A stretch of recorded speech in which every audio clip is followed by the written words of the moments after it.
Love doesn't usually break with explosions. It crumbles in quiet cracks. For months, I had felt the shift in Claire's energy. She was distant, but always just tired. Our conversations turned into checklists, affection into routine.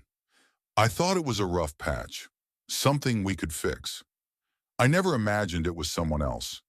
I first noticed it when she started guarding her phone. She used to leave it face up on the table. Now it was always screen down. Then came the late gym sessions, the new wardrobe, and perfume I didn't recognize.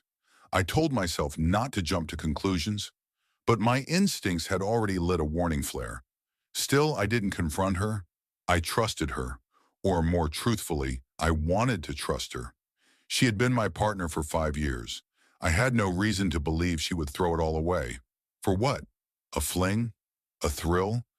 But denial is a soft bed, too easy to sink into. That night I came home early from a work retreat. The house was quiet. I walked in, expecting to surprise her with takeout and maybe re-spark whatever was flickering out between us. Instead, I walked in on her, sitting on the couch, giggling on a video call. I stood in the hallway and listened. "I miss you already," she said. The voice on the other end replied, "You're worth it. He doesn't even see you." She smiled, a soft, private smile I hadn't seen directed at me in months. She hadn't noticed me standing there until I said, "Sounds like you've made your choice." She froze, phone slipping slightly from her hand. Then she met my eyes calmly. "I was going to tell you, eventually." "Why wait?" I asked. She just shrugged. "It didn't seem like you'd fight for me." That hit harder than anything. She expected a scene. She expected begging. She expected me to compete for her. But I didn't. I gave her a long, hard look and said, "Good luck with him," then walked upstairs. I didn't pack. I didn't yell. I sat on the edge of the bed for an hour, staring at the walls we painted together, at the framed photos, the souvenirs, all now just echoes of something gone. I left at dawn, quietly, no note, no goodbye. I took my keys, my wallet, and drove to my brother's apartment across town.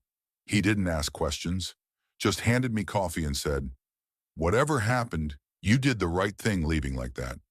The silence afterward wasn't empty, it was cleansing. No drama, no chaos, just distance. And in that distance, I found space to think clearly for the first time in months. I realized I had been carrying the weight of a love that only I was fighting for. She called 2 days later, then again, then came the text. "Can we talk?" "It's not what you think. Please just let me explain." But by then, explanations were pointless. She hadn't hesitated when it mattered most, and neither would I now. I changed my number a week later, deleted the photos, gave notice at work. I took a new position in a city 3 hours away, not out of spite, but to start fresh. Claire had chosen someone else without blinking. Now it was my turn to choose myself. A month later, I got an email from her, no subject line, just one sentence. "I made a mistake." I read it, then I archived it. Because what do you say to someone who only realized your value after you left? You say nothing. And sometimes that silence is louder than any revenge. My new life didn't start with fireworks. It started slowly. A better apartment, a quieter routine, new people, new faces. For the first time in years, I felt seen, not because I was trying to earn someone's love, but because I finally remembered my own worth. Claire's side guy didn't last long. Word got around. Turns out he was seeing other people too. She tried reaching out one last time through a mutual friend, but I asked them not to deliver any messages.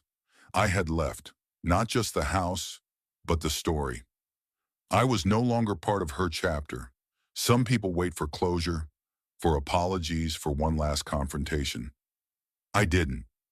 I gave her what she chose, distance, and in doing so, I gave myself something better. Peace. She picked someone else. I picked silence. And in the end, I was the one who disappeared without regret.